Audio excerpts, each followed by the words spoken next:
Reverend, you are on duty today. Can you just think about the man whom you are going to encounter in an hour from now? Less than an hour from now.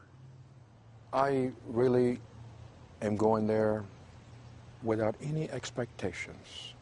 I'm going there to experience what God has prepared for me, for him, for all of those involved.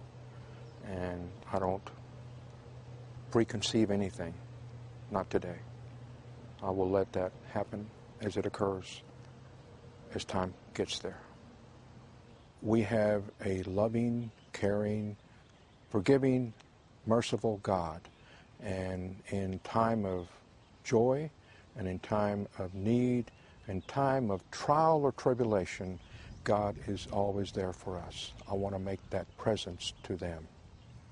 And technically, when he's led to the gurney, what is your duty then?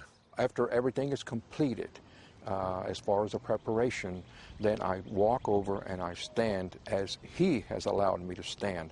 I always ask permission to be able to stand at his feet and hold his ankle.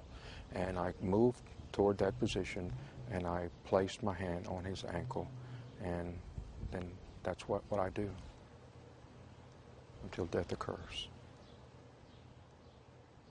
And if there is no family interested in taking care of the body, the condemned men would end up right behind you? Yes, they end up here at the state cemetery, and they're buried by the state. No names on the crosses, only numbers.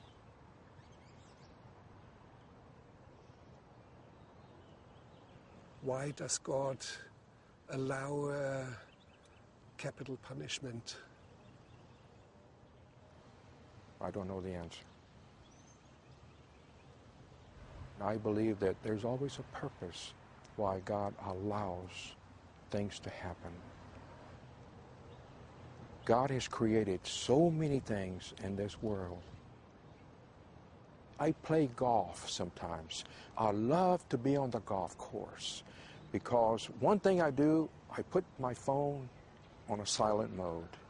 I go out there sometimes by myself with no distractions, and I can see the beautiful grass. I can see the squirrels from time to time running. Sometimes the deer are running. Sometimes I look across the golf course and I see a cow or a horse, and I stop and I acknowledge life. Life. The things that God has created. Please describe an encounter with a squirrel. An encounter with a squirrel. I was driving the golf cart, and I was on the cart path, and I saw two squirrels. They were chasing each other, and as I was getting closer, they were running across the cart path, and I put on my brakes, and they stopped in the middle of the cart path and looked at me, and I said, how about this? If I wouldn't have stopped, I could have run over one of these squirrels. Their life would have ended. And that reminds me,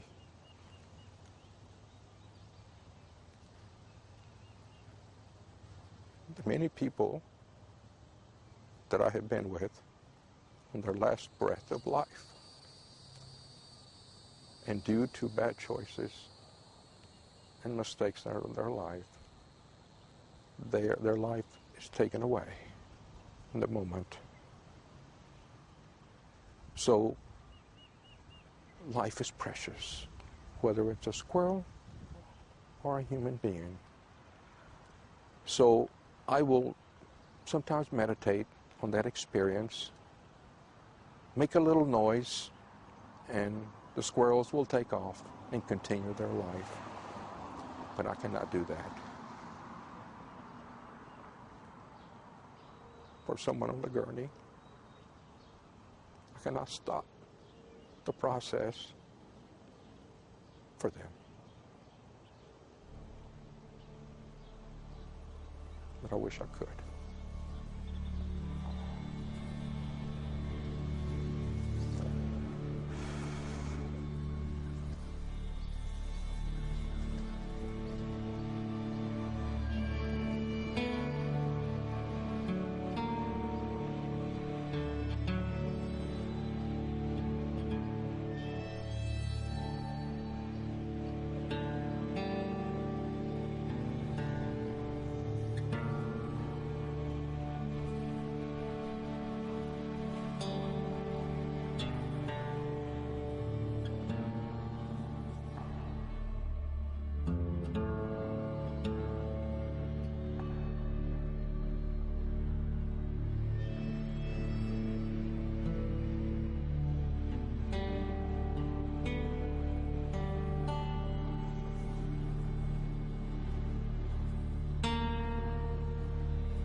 not wired yet, so we have to wire you first.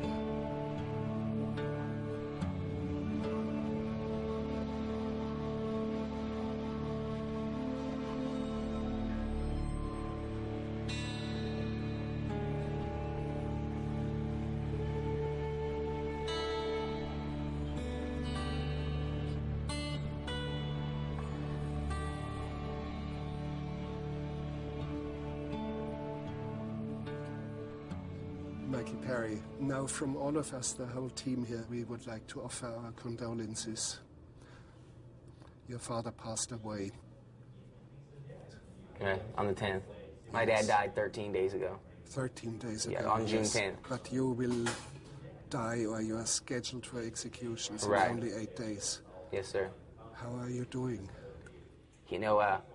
I'm a Christian, so, I believe that, paradise awaits one way or the other. So I tell people all the time, I'm either going home or home.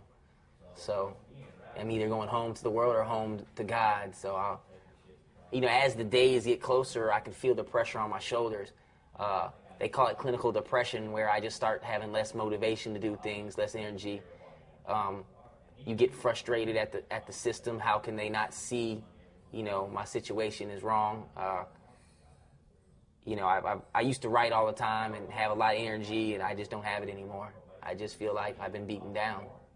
I have the feeling that destiny, in a way, has dealt you a very bad deck of cards. It does not exonerate you. And when I talk to you, it does not necessarily mean that I have to like you. But I respect you, and you are a human being, and I think human beings should not be executed, as simply as that. Right.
Lieutenant, this looks idyllic and safe. Well, and you would think that. This is a gated community. Obviously, the houses that are out here are very large houses, very expensive houses, and you would think that this is a very quiet area, and you would, I guess, associate that with security. But this house right here is actually the house where Sandra Stotler was murdered. This is where Michael Perry and Jason Burkett parked out in the street and went in and murdered her. At the time that we found her, she was actually baking cookies, and there was evidence of that. There was cookies out, there was cookie dough out, so she was in the process of that when she was killed. But apparently the first plan was not murder. Well, and that was something that we were told, that initially the boys were all, when I say boys, Michael Perry, Jason Burkett, Adam Stotler, and Jeremy Richardson, they were acquaintances through, some mutual friends. They weren't really friends themselves, but they were acquaintances. And what we were told was that they came here with the intention of trying to get Adam Stotler to allow them to stay the night by telling them they didn't have a place to stay. And they were going to try to get the keys to the car and steal it. That's what they were after, was the red Camaro that was in the garage. Upon going to the door and talking to the mother, and she said that they were out, the boys were out, and so they left, and that's when their plan changed, that they were just going to kill her and take the car. So they went back up to the door, and the garage was open, and the door going into the house was open. Michael Perry, by his own admission, entered that garage door and went into the laundry room at the time that Jason Burkett knocked on the front door. And as their truck was out here, it told them that the truck wouldn't start and they needed to call someone to come and assist them. So she let him in the house to use the telephone, and while he was doing that, Michael Perry stepped out of the laundry room and knocked on the back garage door, which made her come and answer it, and he stepped out from the laundry room from behind her, and that's when he shot her. The actual garage door itself was open when our deputies arrived on the scene.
The master bedroom, which is in the back part of the house behind the garage over here, they went in and they took the top bedding, the blanket in the top sheet, and that's what they wrapped her in.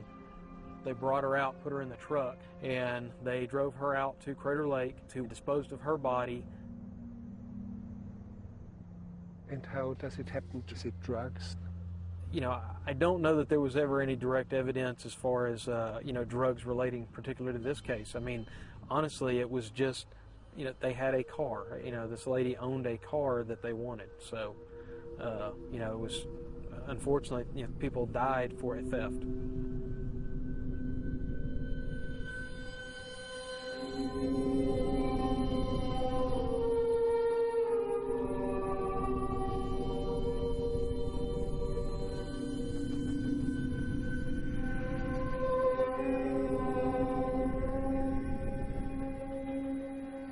Other than it being dark, this is pretty much the way it was that night when we came out here.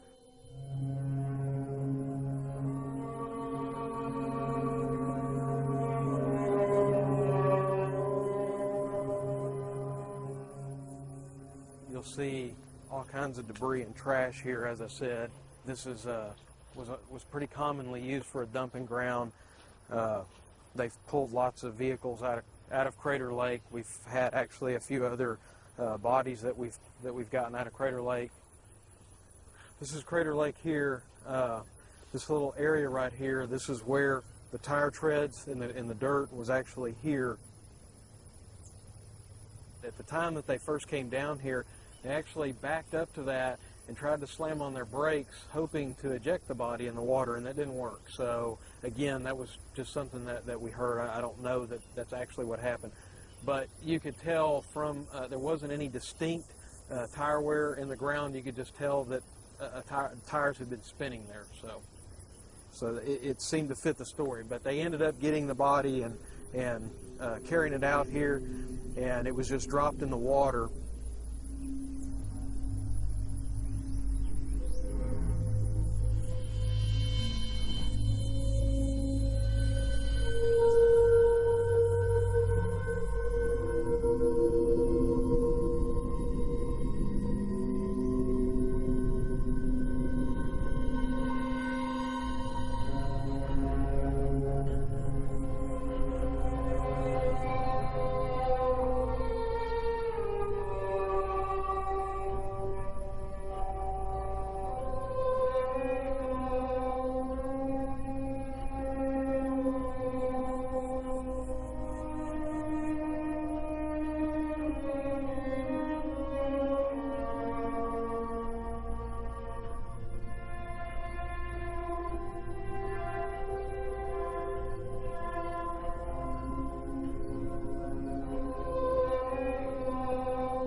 We didn't know when we processed the scene here and when we processed Sandra Stotler's residence, we still did not know that we had any other victims other than her.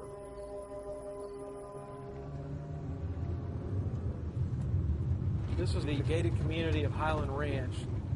Inside those gates is the house where Sandra Stotler was murdered.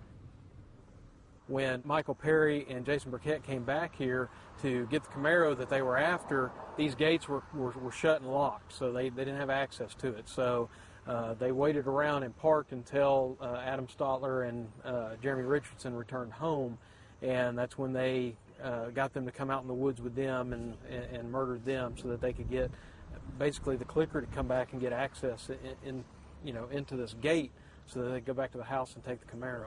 So only because they didn't have the code here and it was closed at night, 2 more young people had to die. Yes, sir, that's correct.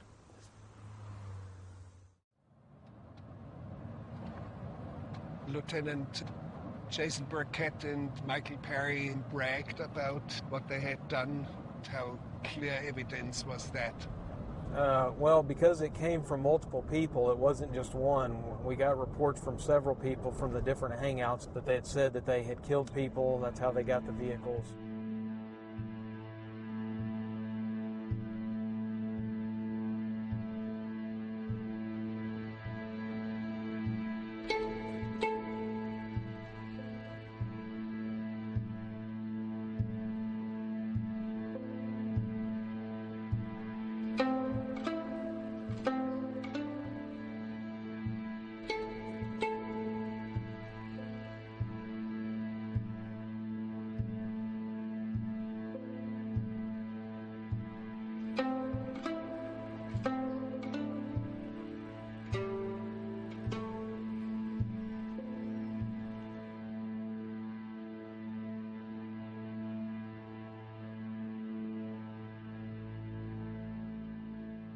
It was pretty convincing. I mean, we believed it, although again, we didn't have evidence that we had other bodies at the time.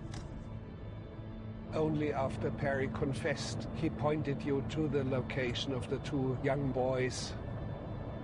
Yes, sir.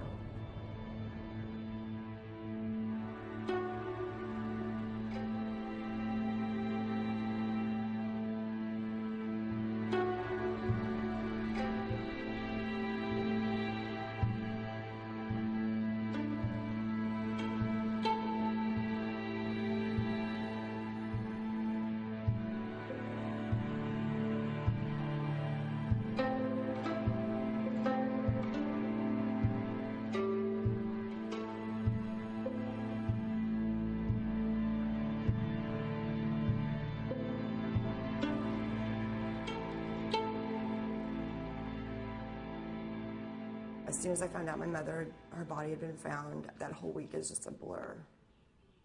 I was watching the news, it was Monday morning, and I saw helicopters flying over Ronnie's truck stop here. Well, we live a mile.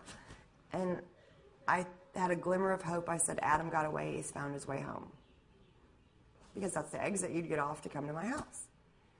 So I told my husband, I said, get in the car, we're going down there. Because they showed the crime scene, the helicopters, my brother's car was there on the news. So we went up to Ronnie's truck stop, and I saw all that stuff on the car, and I'm like, oh, that's not Adam's car. He doesn't have all this stuff on there.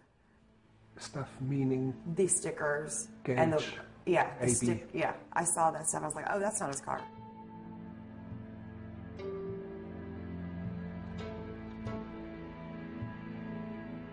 You know, and then I looked at the license plate. The car was riddled with bullets, and they had just chased them down and caught him at the apartment complex. And I was kind of trailing behind them, and they left to go to the hospital, and they told me, I was like, please tell me, because Adam had been missing now since Wednesday, and it was now Monday, and I said, please tell me, was Adam with them? And they said, Adam got shot, and they took him to the hospital. Now, Michael Perry is still saying he's Adam. He got out of jail. He bonded out of jail.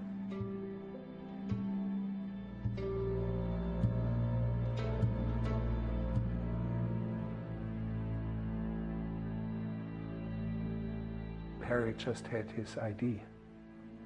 You believed your I brother believed was he was safe, alive. only wounded, because you were told Adam Was is shot, safe and shot, and but in in the hospital. And, you know, I was like, oh, thank God, thank God. So I started calling the hospitals, trying to figure out which hospital he was at. And I described him, and she's like, I finally got a nurse who would talk to me, and she's like, that's not the kid that's here, ma'am. But you had hopes, substantial hopes that your brother Adam was wounded but safe, Yes. alive. Yeah. And all of a sudden, My world was ripped out from underneath me. Everyone was gone.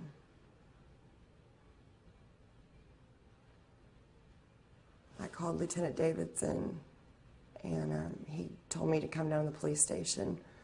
And I told him, I'm watching you on TV right now. Just tell me if that's Adam.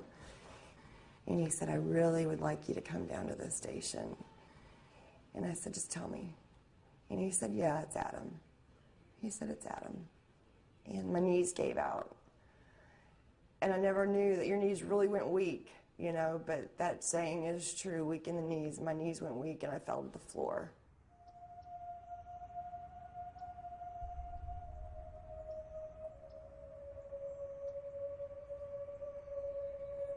This is Lindsay Lane. This is where we were directed on this road by Michael Perry in his confession that we would find 2 additional bodies of Adam Stotler and Jeremy Richardson.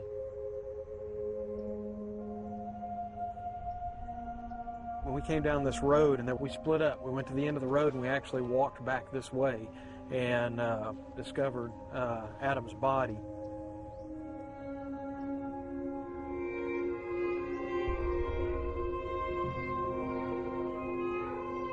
They lured him into this area by telling them that there was a mutual friend of theirs that had gotten hurt while they were hunting. This house obviously was not here at the time. You can see as this is coming out how it's coming around, so it's going to be somewhere in that concrete is going to be about where his body was discovered.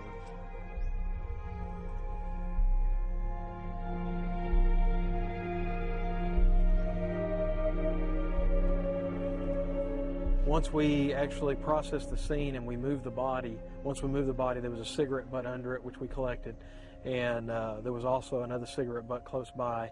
But the one that was under his body, once we submitted it to the state lab for DNA, it had Michael Perry's DNA on it. which means the body had fallen. Had fallen on the cigarette after it was already discarded on the ground. The other body was Jeremy Richardson. From where we actually found his body, it was so dense with trees, we couldn't even get into it. I don't know how he got into it. We couldn't hardly even get into it without taking machetes and cutting back some of the brush. Jeremy, he ran for some distance while he was being shot at. I don't know if it was because he heard the gunshots here and got startled, or if Jason pointed the shotgun at him and he realized it before he was actually shot and he took off running.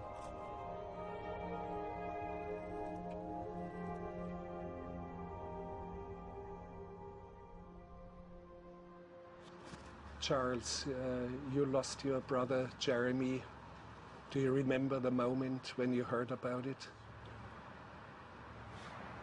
I was in Georgia, and I got a phone call from my aunt saying for me to call home. Something bad had happened. I tried to call. I didn't have no money at the time, and my phone wouldn't let me call long distance, so I tried to call collect. My grandpa hung up on me. He didn't even want to pay $2 to talk to me to tell me my brother was dead.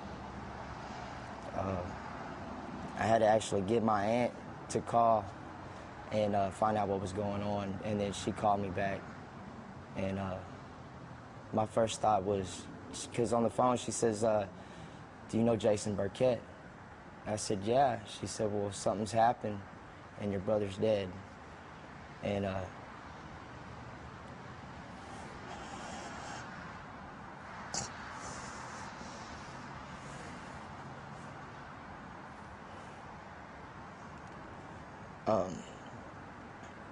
my first thought was, Jason was just driving, being stupid the way he normally was, and had wrecked.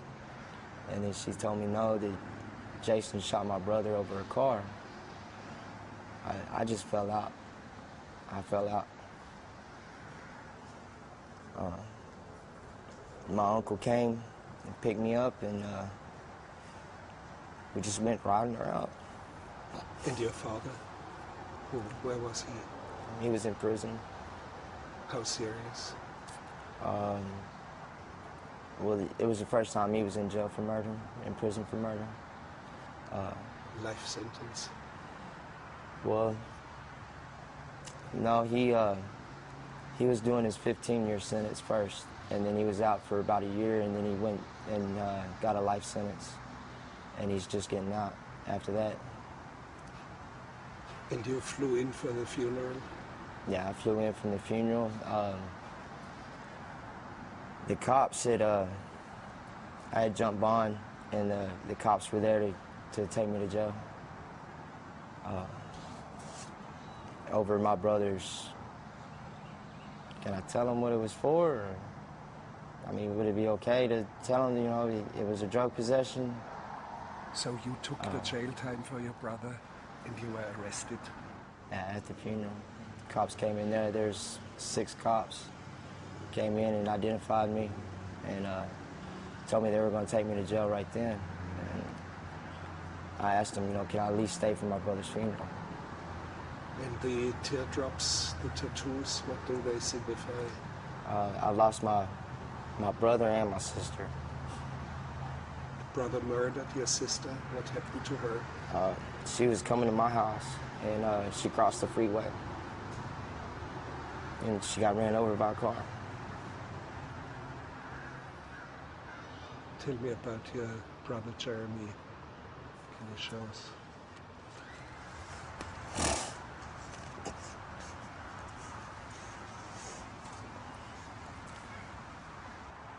Jeremy was just a golden child. He was a good kid.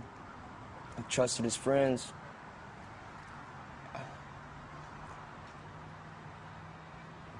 He would get in trouble just to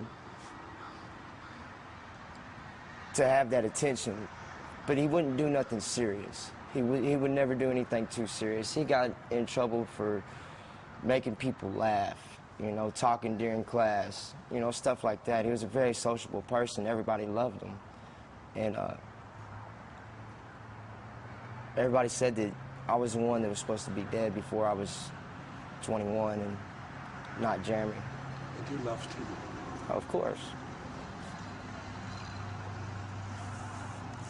He was my best friend. He was my best friend growing up. He's all I had. You took care of him? I tried.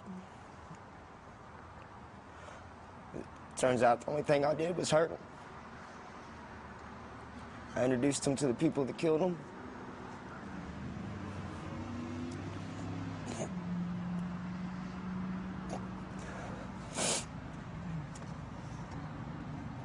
He tell me all the time, it's me and him against the world.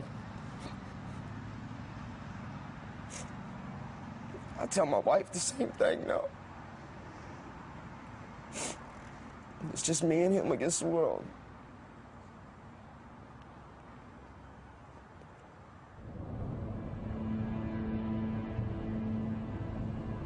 I believe from the time that we got the initial call until they were caught, it was within a week. It was, I believe, 5 to 7 days.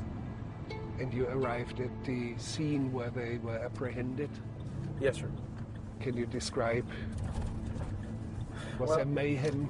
Yes, sir, it was. There was a truck stop. Actually, the truck stop's not there anymore, but it was at the kind of the side parking lot of a truck stop.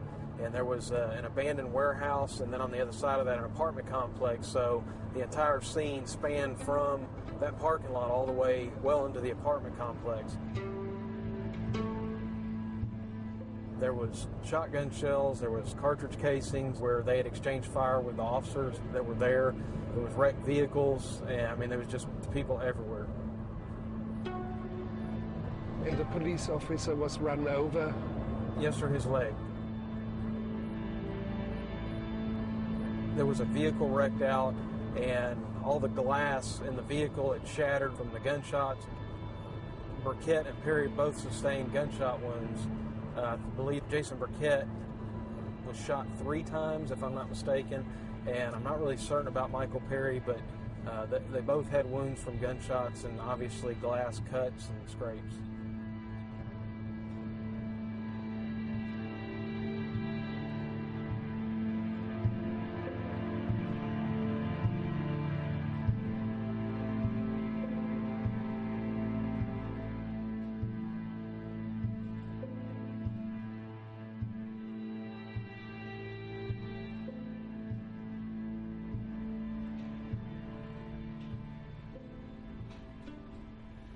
So there was a wild, hot pursuit, and you were in this wild chase. Did you actually open fire at them, or? What had happened? I don't want to be too indiscreet, but I think well, you I can tell you, I pled guilty. Yeah. I've got 10 years done on a 15-year sentence for it. So. I see. We were asleep. We had been drinking the night before. We were sleeping in the car because we couldn't get to the motel, which was on the other side of a fence. I don't remember this other guy that was in the car with us. I don't know how he got with us. I don't know his name. I don't know anything about him. Michael Perry and me were drinking, and somehow this guy got with us that night. I remember getting woke up and getting shot in the car.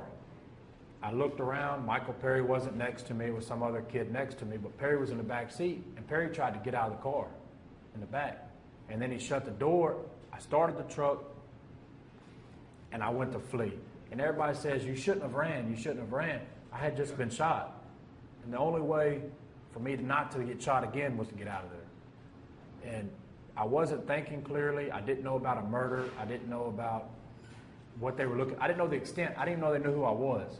And when I drove off, the officer was right in front of me. I drove to the right, and he shot me through the door, right here in my arm. How badly were you wounded? I was shot right here. Can you show it higher for me? I was shot right here in my wrist. I was shot right here in my hand, my finger. I was shot right here. I was shot right here. And I was shot right here. Right here, I had a piece of the car door in my side. Still lodged in your side. So how do you get through a metal detector? Well, it came out afterwards. It came out. It did finally come out in the jail. Right here in my collarbone, I had a piece of the glass or the car door went inside. I crashed into a building because I couldn't steer. My blood's all in the truck. They said, well, your DNA's on the gun. Well, my DNA's on everything in there. I was shot. My DNA was on Michael Perry. My DNA was on every seat in there from being shot. Blood went everywhere.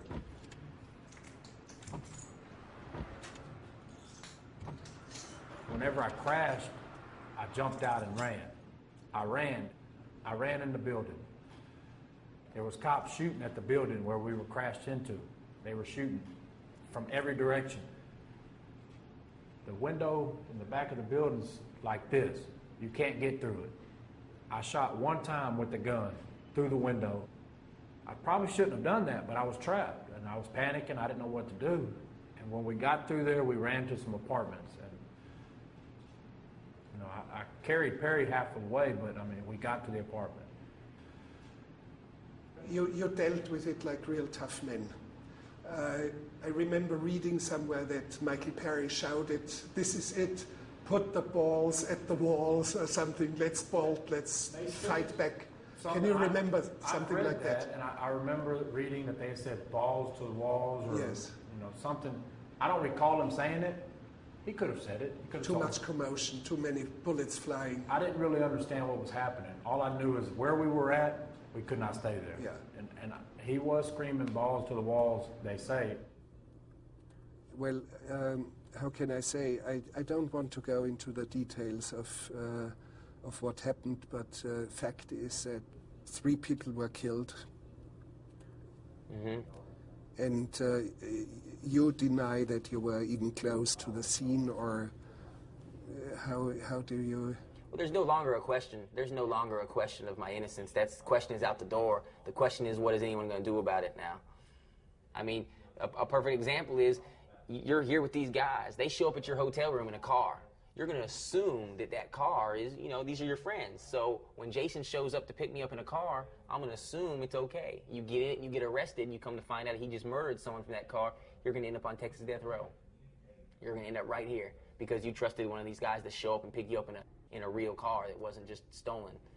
But trusting in Jason was a bad choice. Oh, anyway, absolutely. let's face it. Oh, He was well, you know, some sort of a bad apple, and so were you. I was homeless and starving. So and where could I get my using food? drugs and stealing. He offered and me drugs. He offered me a place to stay. He offered me food. So yeah. I chose that, which I shouldn't have. I regret it every minute now. Cherish every minute. Cherish every minute. Make the most of it, because you know, they can do you like me. Be in the wrong situation at the wrong time, and there's no telling where you end up. You might want to get out of Texas as soon as possible. They might arrest you any second.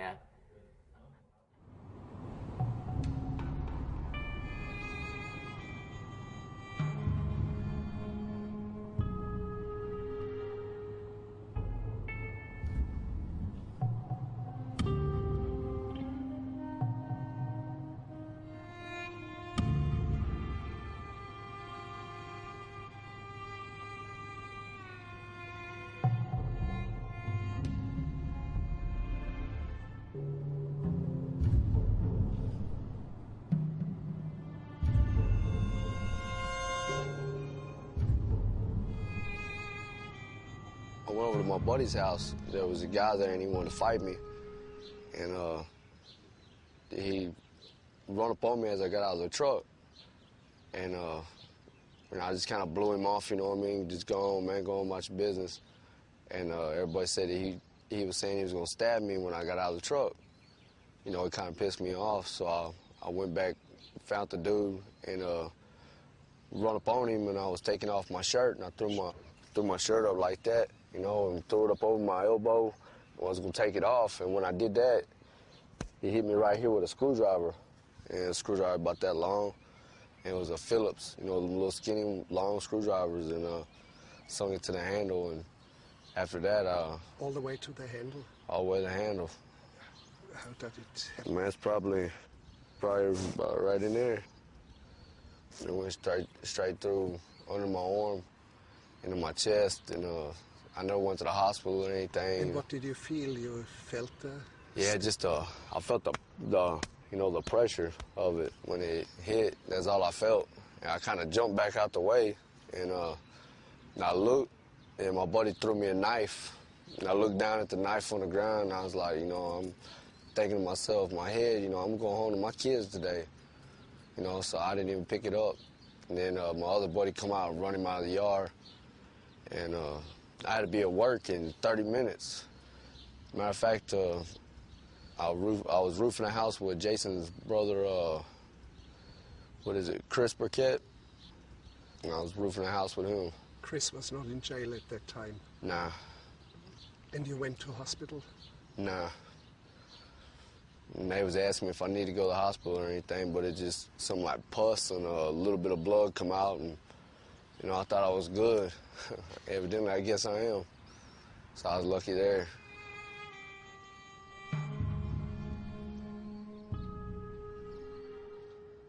But you have never been in real trouble with the law? I had a felony. That's the only bad one I had. But you're a working man? Yes, sir. You have a job? Yeah, I ain't been in trouble in 4 years. Can I see your hands? Yeah.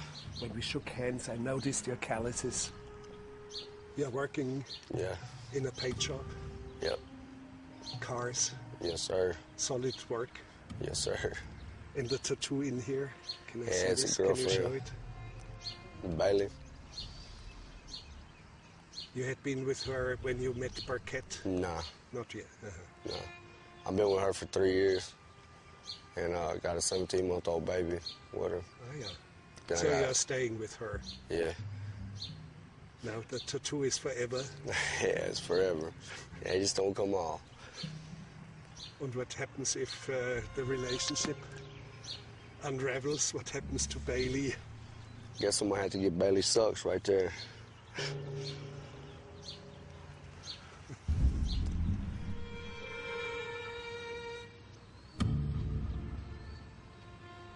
Can you talk about Jason Burkett? How did you meet him? How did you know him? What do you know about him? First time I ever met him, he seemed like a pretty cool guy, you know. So we hung out, and I introduced him to a few girls and everything, and then we used to go hunting together. One time he tried to kill me. I introduced him to these girls, and her dad and him had something going on, I don't know. Well, anyway, he thought I wanted to get with that girl and come over to another girl's house and rushed me with a gun. Well, I had this girl tell me to come outside, and I was eating supper, and rushed me with a gun. So we fought for about 45 minutes with a gun to my head in this girl's house. It was a .22 caliber single shot pistol. Yeah, it held it to my head, banging me in the head with it. We were fighting all through the house with the gun. I locked myself in his bedroom, and he was gonna kick in the door, so I just opened the door and let him in, because I didn't want him to tear this girl's dad's house up. And after that, we started fighting again, and he pinned me on the bed, and when he pulled the trigger... Where did the bullet go? I misfire.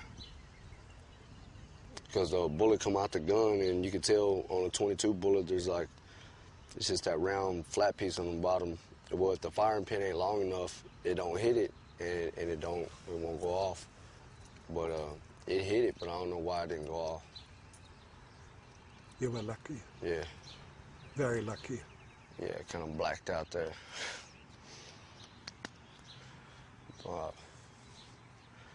Yeah, real lucky. And then him killing those people, man, I feel sorry for their families.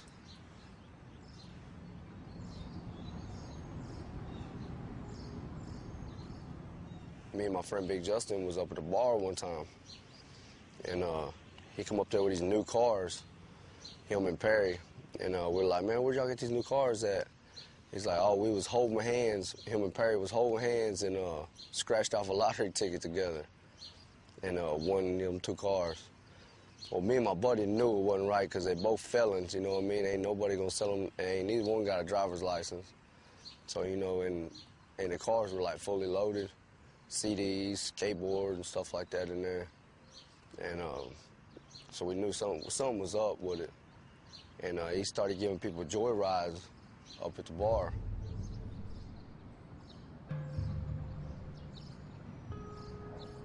Jason and Michael came up to the bar to show off 2 new vehicles that they had purchased. And at first, nobody really understood. They explained that they had purchased a lottery ticket, and that's how they got the money to buy the cars. And at that time, it started getting a little weird. What didn't sound right about this? The amount of the lottery ticket was $4,000. They said they cashed it in a gas station. That doesn't usually happen. The vehicles themselves didn't look like they just came off a car lot. You drove these cars? I rode in them. I didn't drive them. Yeah, Jason and Michael were kind of giving everybody test drives, and I rode in both vehicles. The red Camaro, when I rode in it, they were showing off guns. There was a 12-gauge shotgun, and I don't remember the other one, but I did see them in the trunk of the red Camaro that night. From what I heard, rumors, you know, they were initially planning on stealing a car of my roommate at the house I was staying at, and that scared the hell out of me, because that could have been me. You know, if he would have decided to come and get the car in my driveway, where would I be? I've managed to block it. I've managed to try to not deal with it and not think about it.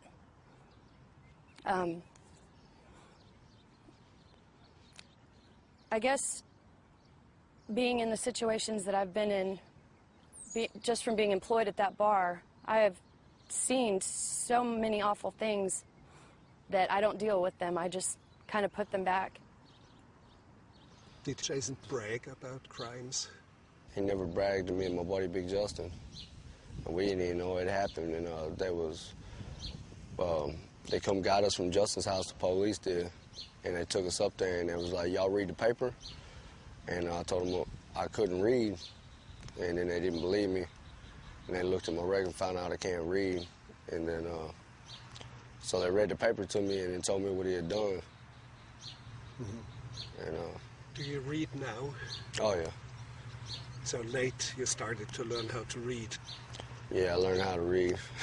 Wonderful, yes. I find this a great achievement. Yeah, it's awesome. You're much more connected now. Yeah. How does it feel not to be able to read? You have to be much smarter than the others to understand the world anyway. Yeah, it's kind of tough out there when you can't read, but I mean, because they ain't always there. Somebody gonna read it for you. But, I mean, I learned how to read in jail, so I could write letters and read the letters. And other than that, I don't plan on going back. But I'm glad I learned how to read there. And you're doing good now? Oh, yeah. Staying busy at the paint and body shop. Reading? Oh, yeah. Writing? Not much writing. A lot of sanding. I'm interested in your relationship with Michael Perry. How did you two meet? How does this thing happen? In 2000, I had a girlfriend. In 2000. She had a friend named Miranda. I ended up going to jail. And Miranda, I seen her on the side of the road arguing with Michael Perry. And I pulled over and asked her what was going on. And she said, he's living in my trunk. And I can't get him, you know, he can't live there no more. My dad seen him. My dad got in a fight with him this morning. He can't live there. So he was living in the trunk of a car. And I said, well, I don't know what to tell you. And she asked me, can he live with you? And at that moment, I told her, no, he can't live with me. And then I looked at him, and she's like sad and crying. And she said, please let him live with you just for a month. This was when we were living in a camper trailer. And I told him, you can live with us. Get your stuff, put it in my truck, and come home.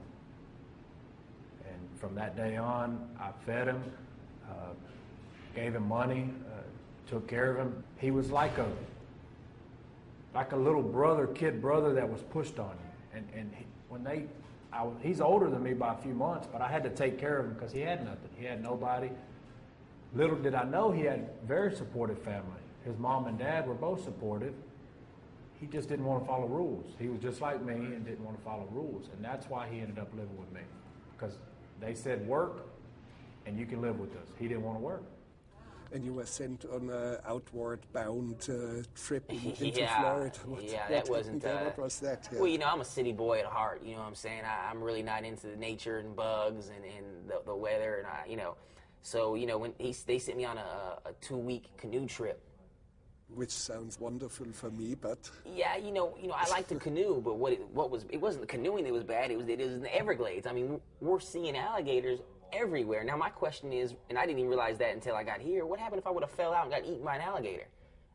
Who would have been responsible? You know, did my parents sign some type of waiver? Because there was alligators everywhere. Well, a young man of 13, you better watch out and handle the alligators well, yes. Yeah. But what happened then? You didn't I think it was on the 3rd or 4th day.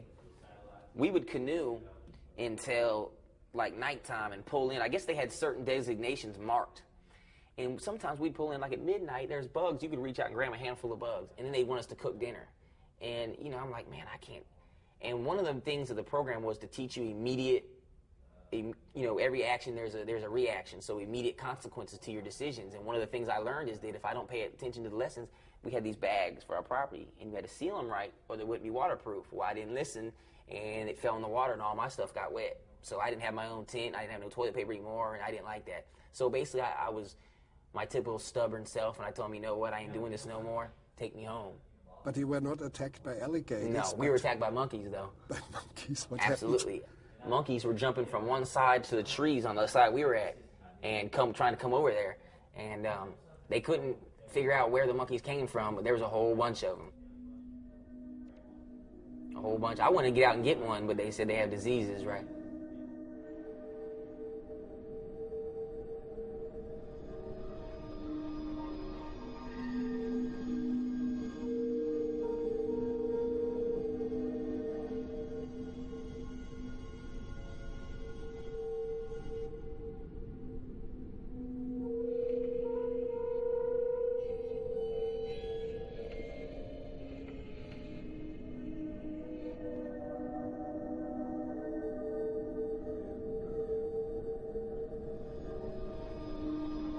So, best case scenario, if you are granted parole in 2041, how old would you be then?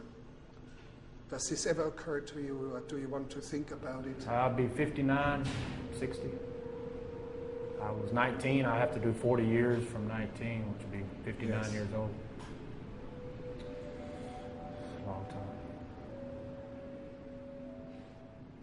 When it came to the phase after your trial was over, for punishment phase, your father showed up in court. Can you describe the scene? I knew he was coming, and I knew what he was going to testify to, but to hear him testify, it's like I was born with neuroblastomas. I had 18 surgeries by the time I was 5, and I don't know a lot about it because it's something that I try to shy away from. I knew he was going to testify to my raising, and I was in pain all the time, and he'd watch me cry to sleep. And it was difficult because I seen him cry. I mean, if you ever see my dad, he's 6'6", 6'7", 300 pounds, big old guy. And they brought him in from prison. Came in from prison. Is he still incarcerated? He's right across the street on LSU. Mr. Burkett, how are you doing? I'm doing fine. Doing fine. A little sick. How fine? A little bit sick. Mm-hmm. You are in here for how many years? 40. 40 years. Yes, sir. 8 felony counts, is that correct? Yes, sir. That's pretty serious. Yes, sir. And you spent some time before this 40-year sentence in jail, is that correct? Yes, sir. Yeah. I've been in prison 5 times. How many years already? 2-year sentence, a 5-year sentence, a 30-year sentence, and then this 40. That's a lot. Yes, sir. What went wrong? Drugs and alcohol. Can you explain? Well, I started using drugs when I was about 13, drinking and drugging and selling and manufacturing, some stealing and burglarizing going along with it to support the habit, and always end up back in prison. There's one significant moment when Jason, your son, was found guilty for capital murder, a Yes. triple homicide. During the sentencing phase, you appeared in court. Can you describe what you said to the jury? Well, I explained to him what prison life was about, and I explained to him that I didn't think killing him was going to bring back those people, or really, do anything to correct what happened. And I asked the jury to, please, don't kill my son. I asked them, just please don't kill my son. He never had a chance. He didn't have a father. I told him that, he did. I was never there, and his mother was a single mother with 4 children, and she had handicaps. She's on disability. Most of that time she was living on disability, and so they really didn't. They lived off food stamps, and HUD housing and that type of thing, and he really had a real poor life growing up. I just asked him not to kill my son. It wasn't his fault. I wish that I could take the time, his time. I wish I could, because I feel like it's my fault. I really do. I feel like I'm as much his fault as he is. Because if I'd have been there, it quite possibly, maybe not, but it might possibly have been different. He'd had a better chance. He'd had a whole lot better chance if I'd have been there helping his mother raise him. But I wasn't. The jury got up to leave, and the door was right here to my right. And as the door closed behind them, I heard 2 ladies break down. I'm real emotional, and I'm crying through the whole thing. But as they went through that door and the door closed, I heard 2 ladies break down crying. They broke down. And then when it was all over and his lawyer come told me, he said, I remember his words, he said, "You got him." You saved the life of your son. He said, "You got him." I said, "What do you mean?" He said, "You got him." And that's what saved. There was 2 votes. It was 10-2. And there was 2 votes that voted not to kill him. And I think those were the 2 ladies right there. And they're the ones that saved his life. And but you can be proud of this moment. Yeah. I had some help too. God helped me. He did. I asked God to help me, and I think he did. I didn't deserve any help for him.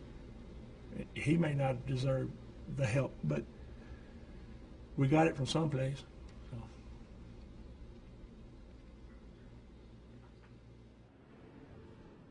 The hardest part was to look at him, for him to look at me, and I seen that he was sincere, that he really was sorry for what he had done throughout my whole childhood, and he had been in prison. I don't blame him for it, but I seen right there that he understood that it did affect us. And I cried that one day. That was it, through the whole trial. Even after conviction, the only thing that hurt me was my dad testifying.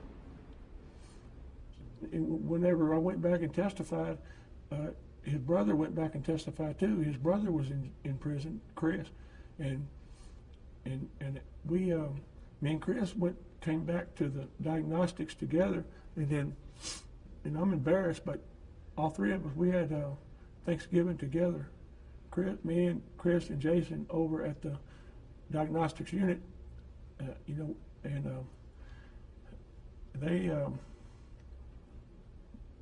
they think that's kind of cool, but as a father, I thought that was pretty embarrassing to be sitting there in prison with my sons. All of them incarcerated. Yes, sir. And then me and Jason went on over to the next place together, handcuffed together in the bus. And that's something that I never in my life would ever dreamed of that would have happened. That same little baby that was, you have to hold him down and take bone marrow test out of, the same little 6-pound baby. Describe the feeling to me when you are handcuffed together with your own son in the same bus. Can you describe that? No, not really.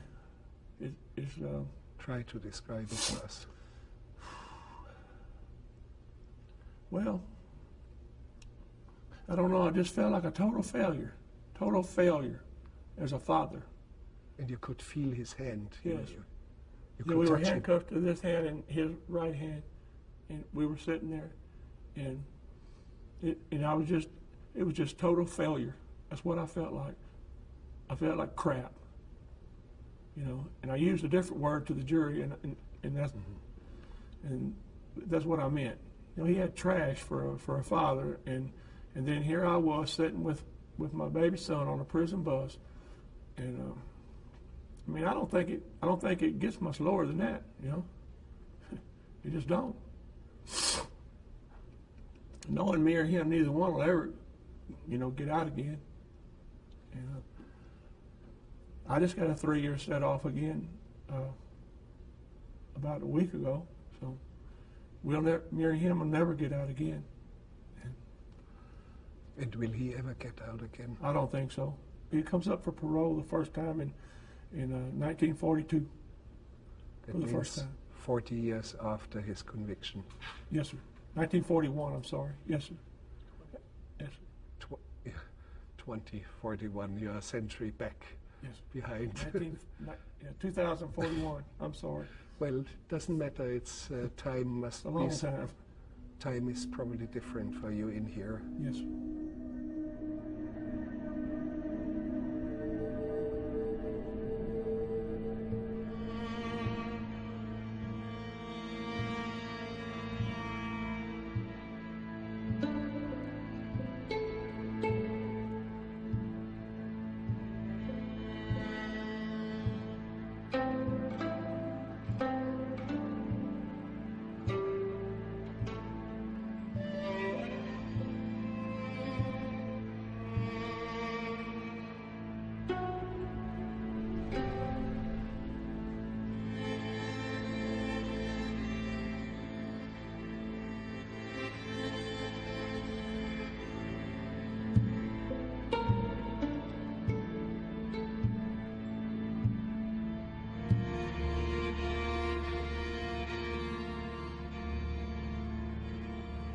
This is actually the vehicle that was in Sandra Stotler's garage. This was the vehicle that Michael Perry and Jason Burkett was after.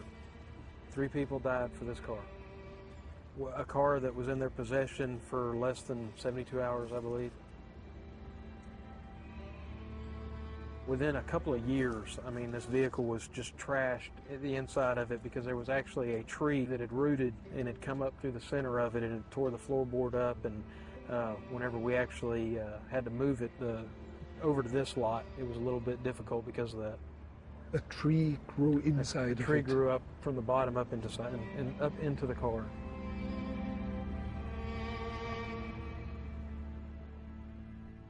Why did they die? I ask myself that question every day. I mean, for a vehicle, you know, I don't know. I don't know. People die every day over giving people a dirty look or you know, $2. People rob each other, and I don't know. I don't know why they died. The greed of these 2 boys. I don't know. I don't have an answer. Can you speak about the family of victims? Nobody seems to address that side. How do you live with all this? I didn't for a while. I'm starting to live again, but basically I just shut down. Montgomery County has a victims assistance program, but when your whole family is ripped from you, you know, you're kind of like, what's the point? What's the point of living anymore? I don't have a family to share it with. And I know I have to live for my children, to raise my children. I don't want them to have a miserable life or have a depressed mother all the time. But for about 4 years, I didn't go anywhere, stayed in the house, took the phone out of the home. I don't like to talk to people. I figure if I don't get close to anybody, I don't know, you know, I won't get hurt again. I don't know. I just shut down, really. My grandmother shut down. Our lives are empty, very empty. Very empty. Yeah. That's Adam. That was he was 16 there. That was his last school picture.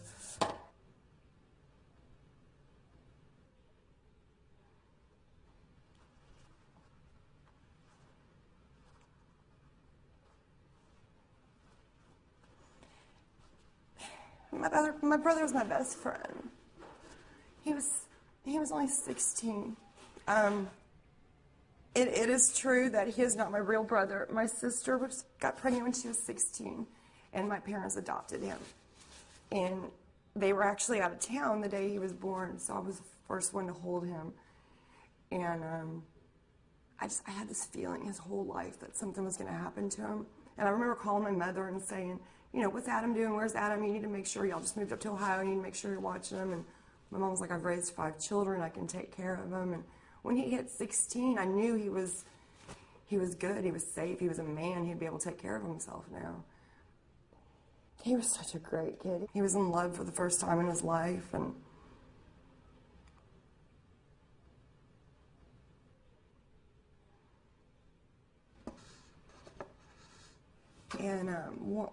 one thing that sticks out for me, my mom always protected me. One thing that I remember, I was supposed to get married. Well, I did get married September 16th, 1995. But my dad, Mel, he was a preacher, and he was supposed to marry me and Kenneth. He died 6 months before the wedding. He was hit by a train, him and my older brother, and the family dog. And so I refused to get married in a church. So we got married on the boat in Lake Conroe. Right as I was walking out the walking out the door to go down the aisle, my mother pinned my dad's wedding ring inside my dress, right over my heart. And she said, I didn't want your dad to miss this. And, you know, that just... You loved her. Yes, and I know she was in so much pain that day, but she hid it because I was so happy. She hid her pain for me. And, you know, she's made it through the day. I just miss them all. Our family's just so incomplete. So incomplete. You know, sometimes my kids will ask me things and I'll go, I don't know. I wonder what my mom, you know, there's things at all times of day and night I want to call and ask her.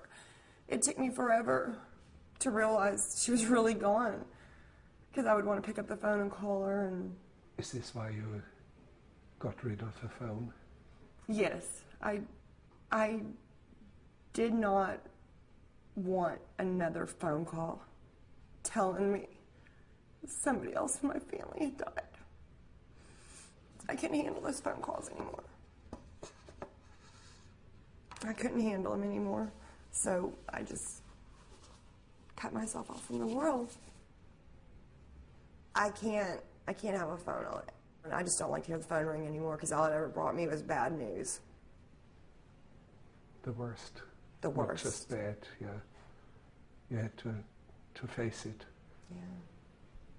Well, you know, it's just, I mean, not only did I lose my mother and my father and my brother to tragic circumstances. I mean, my grandfather had a stroke. My uncle hung himself. My other uncle had a heroin overdose. My stepbrother shot himself because he had pancreatic cancer. My real father died in his sleep. All of this was in 6 years, a 6-year period. I lost everyone in my family. Everybody.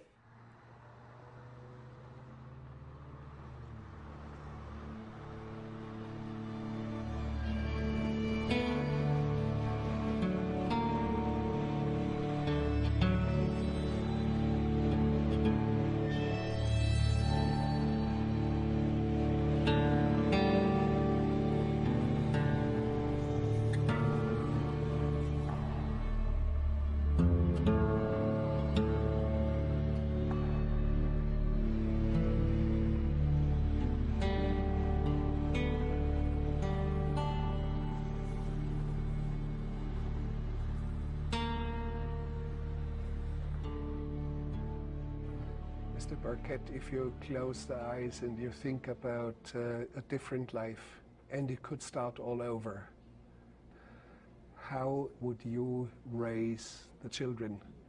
Well, it's hard to answer something that you've never done. And, you know, it's embarrassing to say that. But I know when I would like to them have did what I had a scholarship to the University of Texas in 1973 in football, and I quit school in my senior year. Quit football and quit school, and lost that. And I wished I could go back to right there. Yes, go back to right there. And now you have the children. And then I had the children, and I would have done everything in my power to help them finish school like I didn't. And I always tell them, don't be like me. Well, I wished I would have been something they could have been, and I wish they could have finished school. I wish we could have played baseball like I did when I was little in Little League. I wish that we could have played baseball. 2 of them did for like one time. I wish we could have played baseball. And I wished I could have went to their football games. And I raised a steer in school for FFA. I wish they could have did that. We lived in the country. And that's what I wish we could go back, all of us, and go to school events. I got to watch one of my sons play the horn one time in school. And that's the stuff that I remember. That's the good stuff. And this all wouldn't have happened.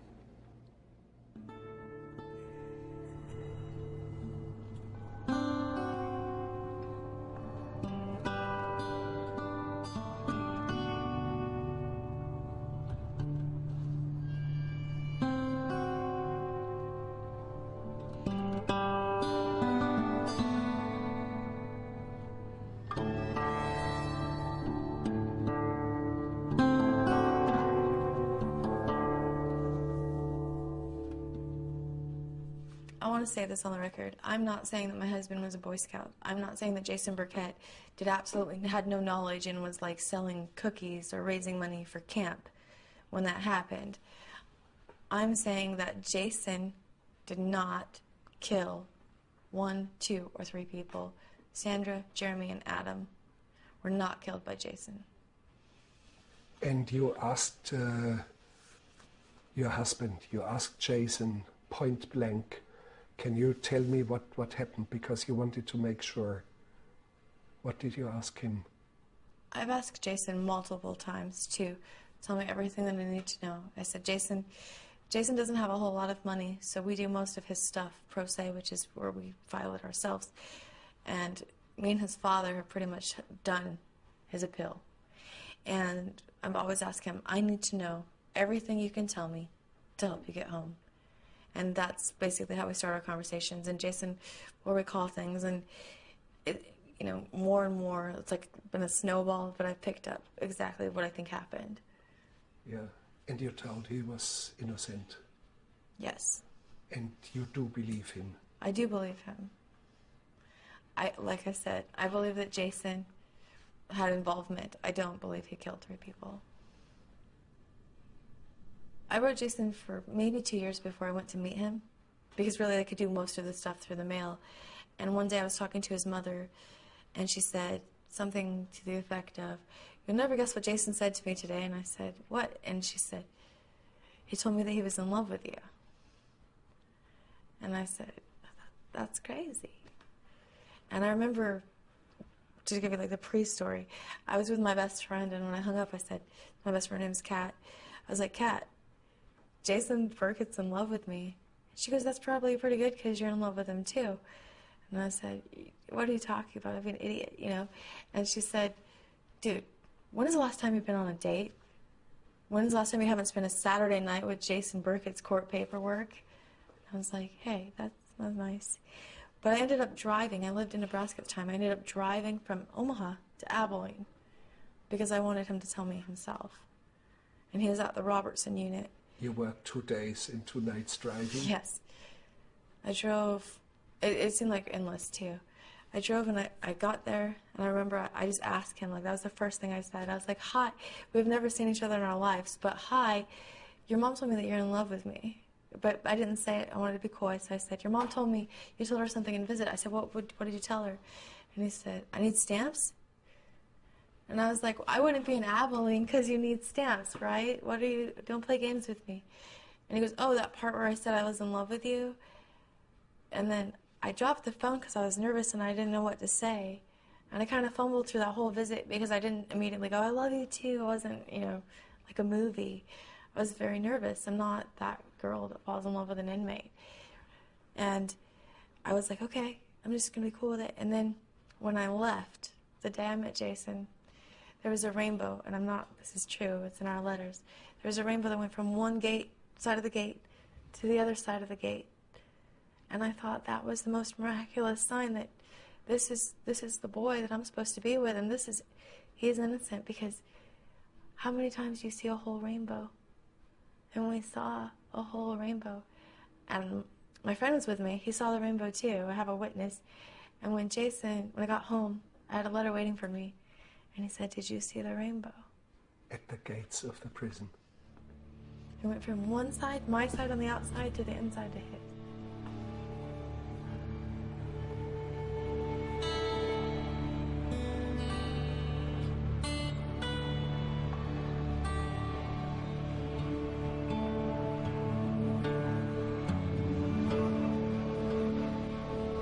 I believe in me. You know, I know what happened back in 2001. I know that I wasn't a part of it, and I believe strongly in my faith, in my attorneys, and in the outcome. But at the same time, I don't even recognize these walls. I don't pay attention to none of this, because if you do, you're going to lose your mind. You're going to lose your mind. Recently, another guy just killed himself the other day, and he left a note saying that y'all have to live around all this craziness, and I'm gone. And that's because he was focusing on it, but I don't. I don't focus on it. You know, I just distract myself. I stay busy. I work on my case. I have a great family, a lot of supporters that help me. So I have enough distractions. If I didn't have enough distractions, I might be in a different position now. How does time occur to you now in your situation? Wow, that's a good thing. It really varies, but you know, because I'll forget. I'll literally forget. And then I'll look at my calendar, I'll hear someone say something, I'm like, man, and I'll sit back and I'll just stare at the wall and I'll be like, man, 8 days, 7 days, 6 days or whatever, and it's like, it's just, I must not be comprehending the fact that it's that close, because, you know, it's hard for me to say, you know what, like I talked about, you know, in 8 days, these people want to murder me. And it's just something that it's hard for me to believe that the state of Texas wants to murder me in 8 days. In worst case scenario, you know exactly what is going to happen on July 1st. Yeah, the execution. Mm-hmm. You will be transported to Huntsville. Right, the Walls unit. That's a death house. Yes, sir. And you will be checked by a medical examiner. No medical people can be involved. I think they have to check you that you are fit to be executed. It's one of I've these never heard that, but it might be. I think it's one of these absurdities. If you're unconscious, for example, you cannot be executed. Or yeah. if you're stark mad, or so they would not execute you. That is true. Or if you're bleeding from a gunshot wound, they would not put you onto the gurney. Right. They got to treat me first and then kill me, huh? Probably, yes. Yeah. That's kind of crazy to think about, right? But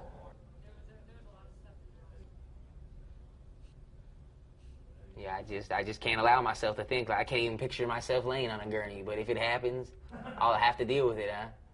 You know, I'll have to deal with it, and I'll be able to watch over my mom from heaven with a clear conscience and be at peace. You know, like I said, for a long time, my life has been unhappy. So finally, I can find me some peace, huh? And you're at peace with yourself? Now. Mm-hmm. Took a long time? Yes, absolutely did. Took a long time to realize what a man was. I was acting like a child. I acted like a child when I got in here at first, but I'm confident in who I am now. Michael Perry, I wish you all the best. Yes, thank you. I don't know what's going to happen. We're going to see. We're going to find out. I'll find out on Monday.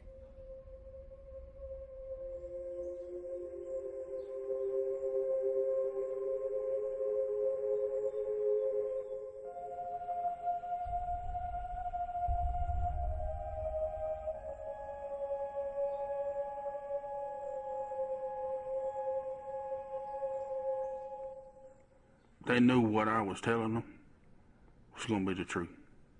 I mean, I'm not going to tell you anything.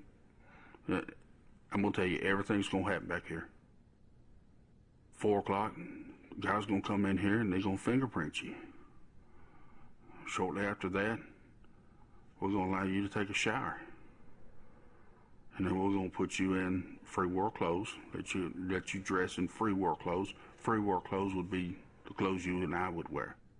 5, 6 o'clock, whatever your request for last meal, they'll bring it in, and you'll sit there and eat your last meal. During that time, if you need anything else, just ask. You need some more juice, punch, or whatever else we got back here, just ask. Sometimes it has strange requests. Within reason, I'm gonna get it for you.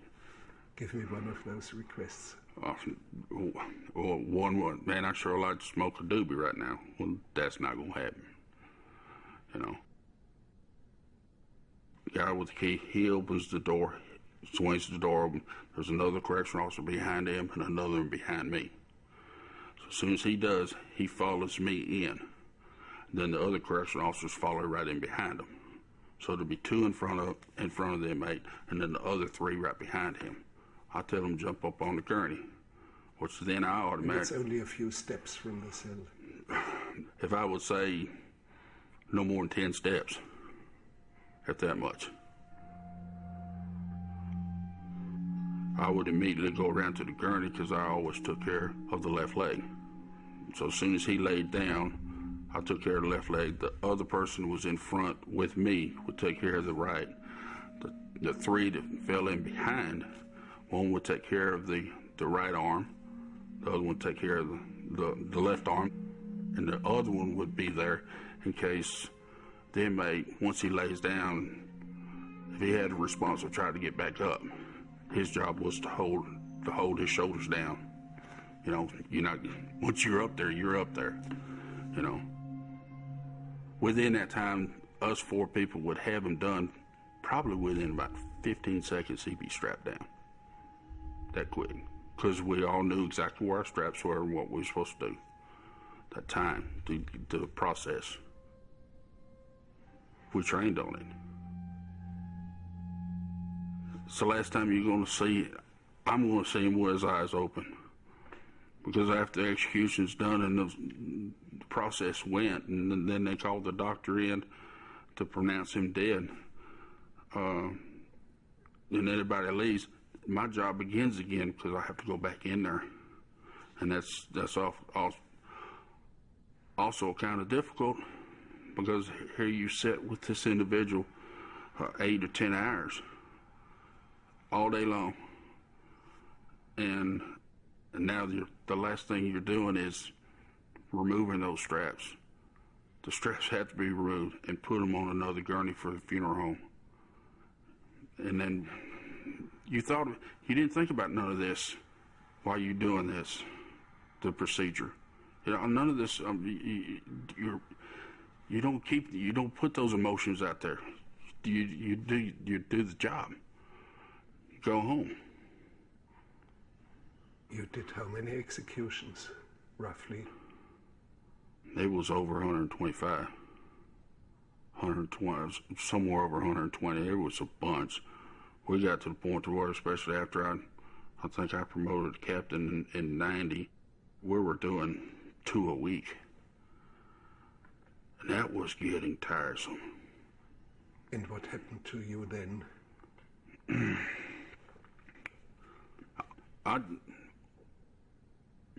Back when they brought in Caller Faye, I stayed back there with her. Now, definitely that was the first female that we were fixing to execute. I remember one thing so vividly, that it was an hour before, and I was standing there, and the chaplain was standing there, and she looked at me and she goes, "Thank you, Captain Allen, for everything you've done." I said, "You're welcome." That's all I could say. What else am I going to say? I'm fixing to strap you down another hour. Which we went, procedure and everything went just the way it was supposed to, She was pronounced dead. I went back in there and I took the straps off, put her, on the gurney, and let's go. We locked everything up and went about our business, and everything was fine. I had a little shop in the back, and it was 6 o'clock, and the news come on over the radio and started again. And for some reason, just out of the blue, hearing it triggered me seeing her, and I started shaking. Oh, what's wrong? And then how badly did you shake? It was a shake. It was a shake like I couldn't. Why am I shaking? And then I could see I was sweating, and tears. All of a sudden, and this is hurting. I remembered her. This is 2 days afterwards. I remembered her execution. Hers wasn't no different than anybody else, but it was hers. And then I started actually visualizing the other inmates. As you asked me, did you look in their eyes? When I could see them.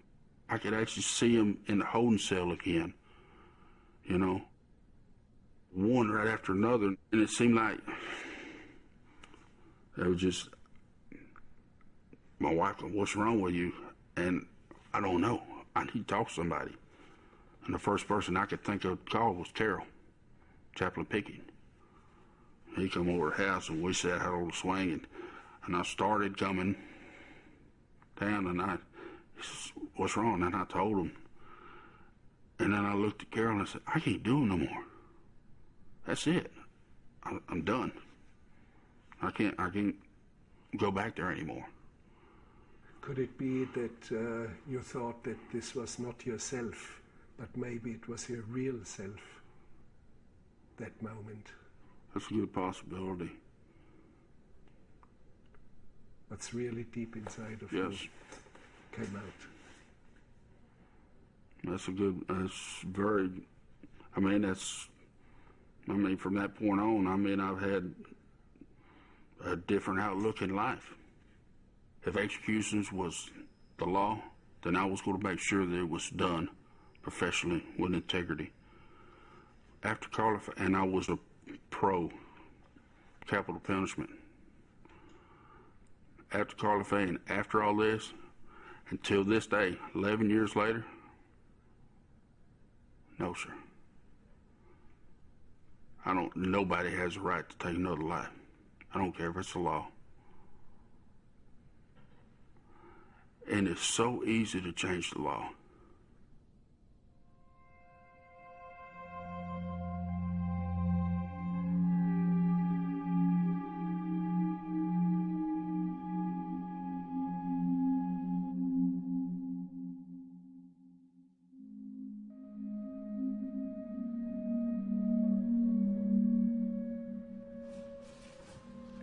I don't want to sound like an evil person, but I'm so glad I went to the execution. I really am. I fought with myself about going. I reserved the seat so I could be there, but I'm glad I went. I'm really glad I went. It really did something to me. Yeah, what did it do? I don't know what happened, but I immediately after the execution I felt like that saying a huge weight had been lifted. I actually could take a deep breath. My heart didn't ache as much. But I remember walking in and thinking, this looks like a boy. I had built this huge monster, evil, murdering monster in my head, and he was just a boy. He was just a boy laying on that gurney.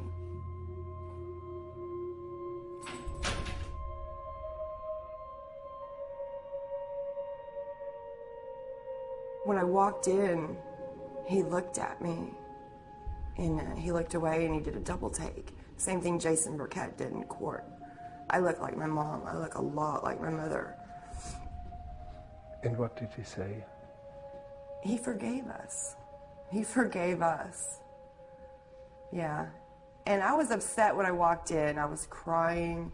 my whole family. We didn't want to see someone die. No one should have to go through that. But we were there for my mother, and my brother. And we were crying. And when he said he forgave us. For what? For the atrocity brought against him.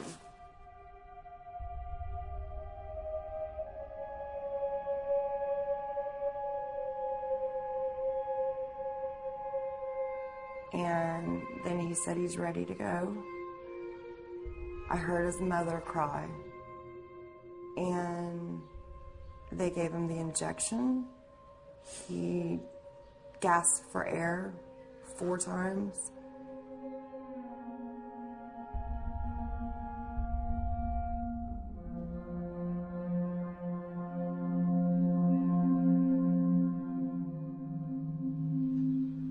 I watched his shirt go, his heart beating on his shirt. I watched it till it stopped. And it stopped at 6:14. 1 tear fell down his eye. 1 tear. And he was gone. And it was over.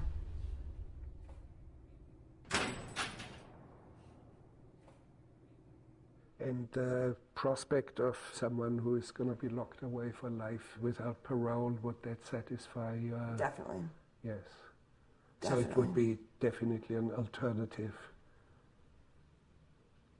Because death penalty sounds a little bit too much like Old Testament, the wrath of God. And Jesus probably would not have been an advocate of capital punishment. Probably not. But some people just don't deserve to live. Can I say something? Please. I know on July the 1st is when they executed Michael, and I knew Michael pretty well. Yeah. And I kept up with, I have every kind of clipping and website thing I have on him and Jason. I have like a whole locker box full. Mm-hmm. So I know as much about him as anybody. And Michael was just like Jason. They were both young, and whatever they did or didn't do, I don't know. I wasn't there. But Michael was just a young kid, and I know when they executed him. I know his last words and everything else, and I know by executing Michael, I don't think it brought any of those people back, and I don't think it deterred anything.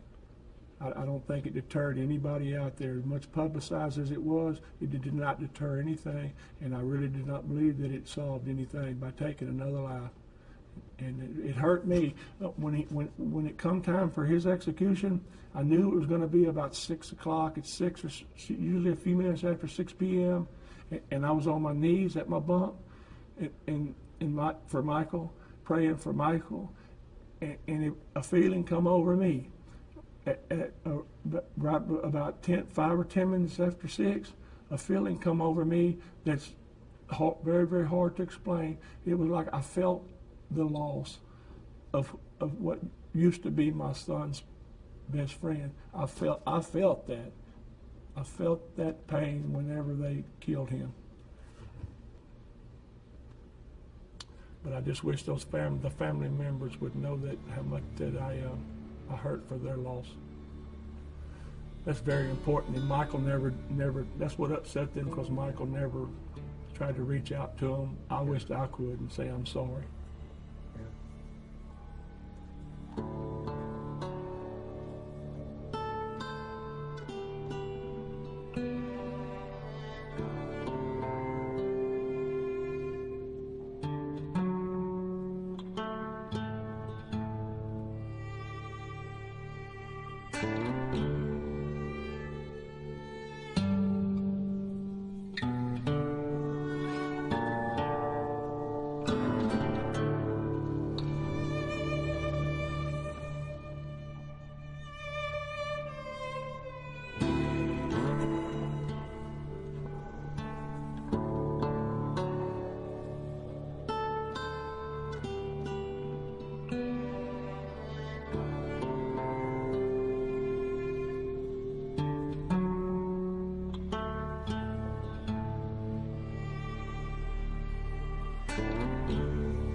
Melissa, let me address one thing.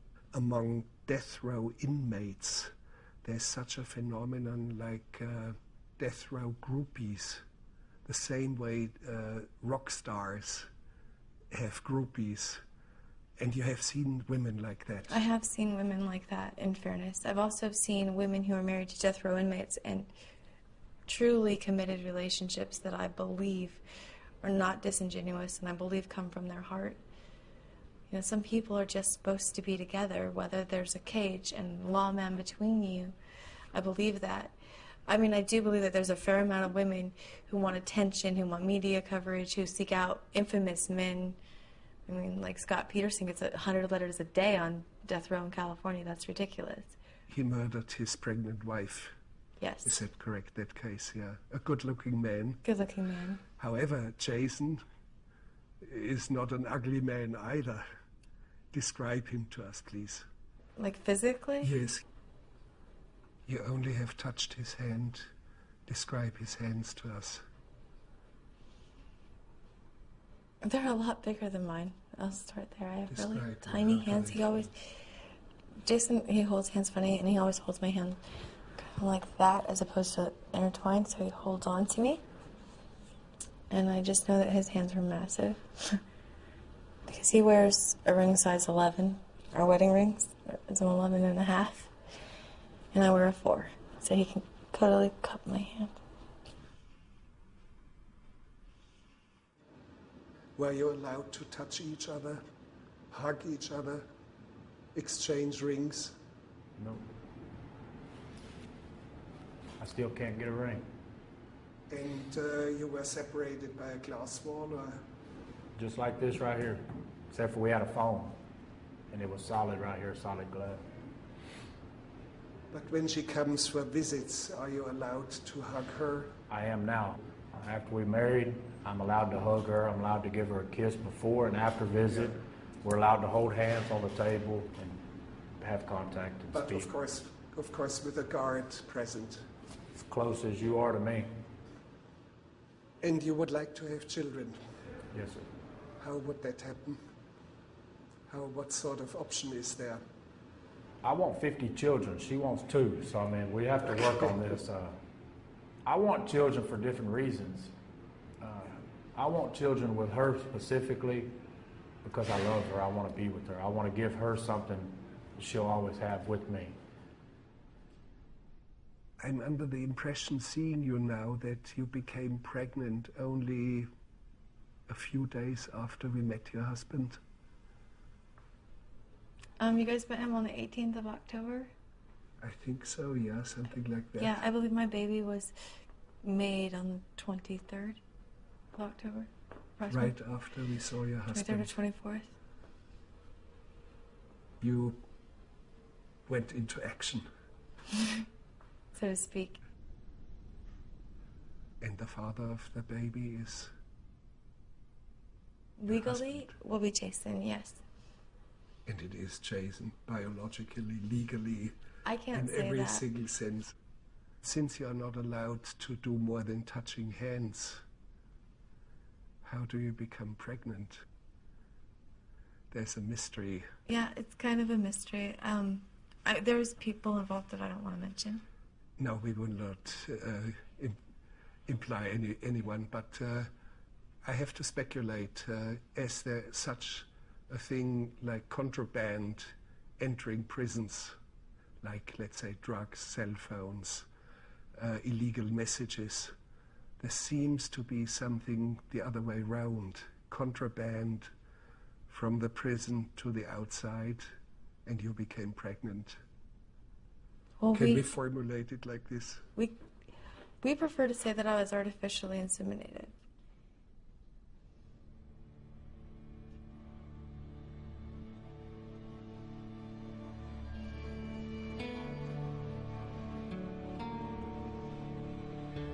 Do you have a name for the boy?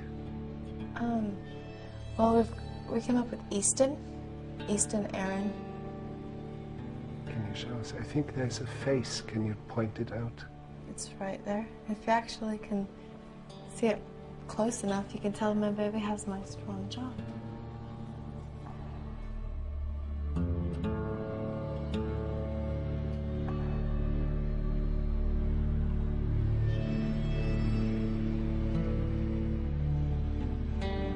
you live on through your children, and the love that you put into them projects to the world.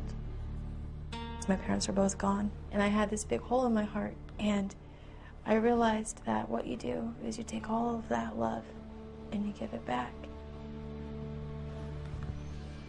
I mean, nothing else matters.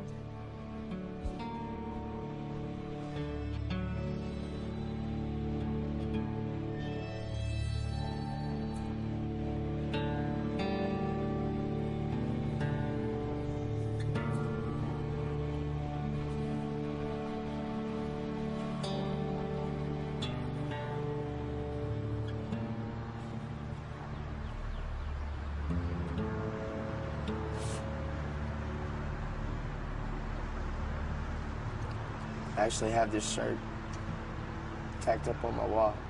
Can I see the shirt? Can you turn it around?